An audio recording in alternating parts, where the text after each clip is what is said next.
Hi again, everyone. I'm Two Works for you, Chief Meteorologist Brett Anthony, and even though the weather seems pretty tranquil right now, there's a whole lot going on. In fact, the weather pattern is in a major transition. I want to show you one feature that tells us what's going on here. Take a look at this. This is a massive storm, or developing massive storm off the Pacific Northwest, and that's going to be plowing into the northwestern part of the United States. And this will start to happen more often here in the coming weeks. And eventually, one of these storms is going to force some very cold air down into the central portion of the country, and we'll really get a good taste of fall air whenever that gets here. We also have El Nino. It's strengthening, and you can see a suppression of all the tropical systems out here in the Atlantic Ocean because of El Nino, and so there's a lot going on. Plus, this whole new weather pattern is setting up. Right now, the old weather pattern going through a massive transition into this new weather pattern that we call the LRC, or the Lezak recurring cycle, and we'll show you what that is here in just a second.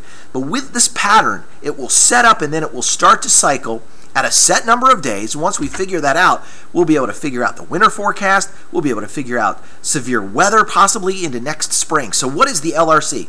Well, it's named for Gary Lezak. He's a meteorologist in Kansas City. I worked with Gary for a number of years, and he discovered this pattern theory a number of years ago. So what it states is that between October 1st and November 15th, a new and unique weather pattern will develop, and then it'll start to cycle. So how does this work? Well, you got to look at the long wave features that go around the Earth, or the jet stream winds, and they flow like a river globally.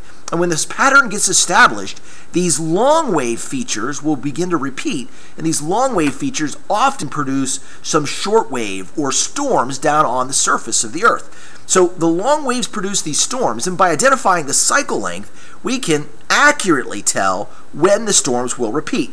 Now, the cycle length sometimes can be like 45 days, but you have to give or take a day on either side of that. So it could be 43 to 47.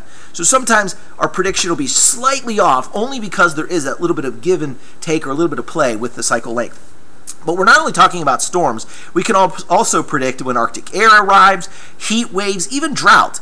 And in the past, the cycle lengths have varied anywhere from 72 days to 63 days to 58 days to this year, it was a 47-day cycle.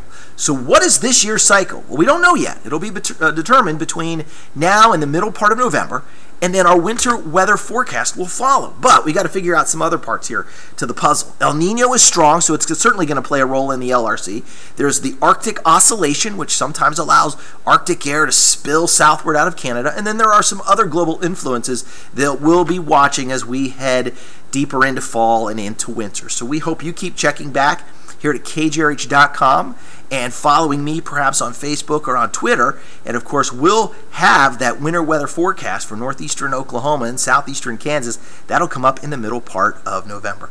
Thanks for watching this edition of WeatherWise. Hope to see you again soon.